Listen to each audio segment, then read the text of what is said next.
My role in the music industry, it's relative to where I am and where I started, which was at KCRW, which is known for being somewhat of an anomaly, programming-wise.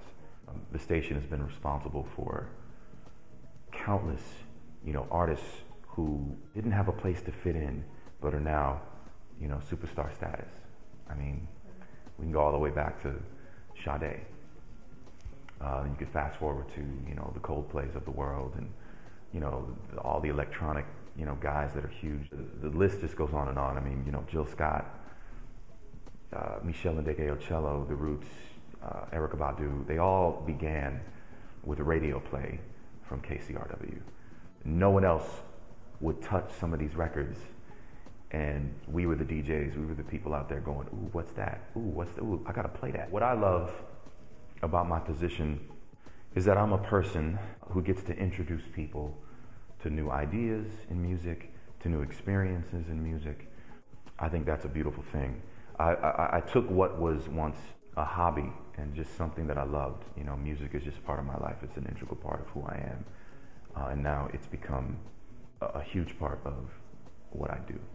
The bottom line is I really like having the freedom, to go around the world and be one of those people that introduces people to new ideas. Maybe there's just that one thing that you're not aware of or you didn't hear, and you tune in or you're streaming or you got the phone app or whatever, and all of a sudden you hear something that you're like, I have to have that. I mean, that's the role.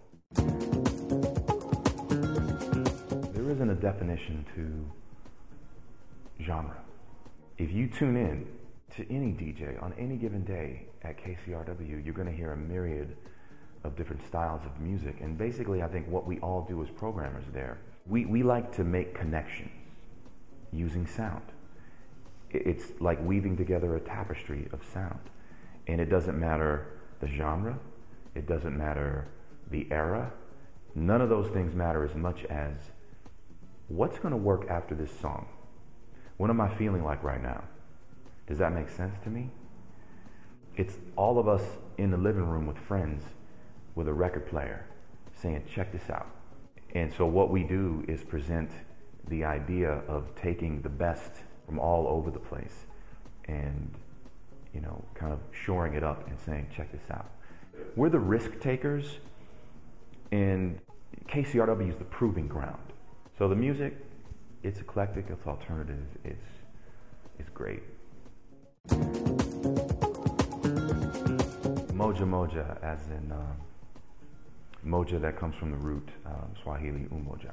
A friend of mine and I linked up, and one of the things we talked about was creating a different type of live experience and going after a certain demographic, a certain audience that we felt was very underserved. Fast forward, we have our annual Pre-Grammy brunch, which happens Grammy weekend in Los Angeles. We just did our 4th one. It was probably the best one yet. And so we just kind of combined forces, and what I do is, curate the music, anything else that may need a little bit of creative direction. And at the brunch, for instance, I'm the one that goes after the artists that I think would work well together. We're doing well with that. It's coming along very nicely.